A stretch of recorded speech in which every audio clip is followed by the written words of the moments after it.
চারিদিকে যখন ঈদ আনন্দ, বর্ণিল পোশাকে মানুষের ঘোরাফেরা আর ভালো ভালো খাওয়া দাওয়া, তখন কেমন কাটছে এই বেদেপল্লীর বাসিন্দাদের? দর্শক, জানবো আমিও, জানাবো আপনাদেরও।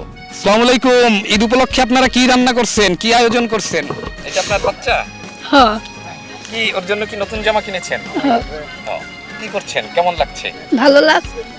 কি কি রান্না করছেন আজকে? হাঁস রান্না করছি। হাঁস রান্না করছেন। আমরা আরো একজন বাসিন্দার সাথে কথা বলবো। আসসালামু আলাইকুম। জি, ওয়ালাইকুম আসসালাম। ঈদে কি আয়োজন আপনার? ভাই ঈদে ভাই হাঁস কেউ পেটি হাঁস কেউ রাজহাঁস রানছে, ইনশাল্লাহ যাদের যেরকম তৌফিক সেই সেরকম রানছে আর কি। মোট 14টি পরিবার, 14টি পরিবারেই আসলে প্রত্যেক ঘরে ঘরেই ঈদের আনন্দ, যার যা সামর্থ্য আছে সেই সামর্থ্য থেকেই কিন্তু ঈদ আনন্দ সবাই ভাগাভাগি করে নিচ্ছেন। এই 14টি খুপড়ির ঘর, এই খুপড়ির ঘরে ঘরেই কিন্তু এখানে এই বাসিন্দারা থাকছেন। ঝালকাঠি শহরের গাবখান নদীর পাড়ে এই যে বেদে সম্প্রদায়ের লোকরা অস্থায়ী সময়ের জন্য বসতি গড়েছেন।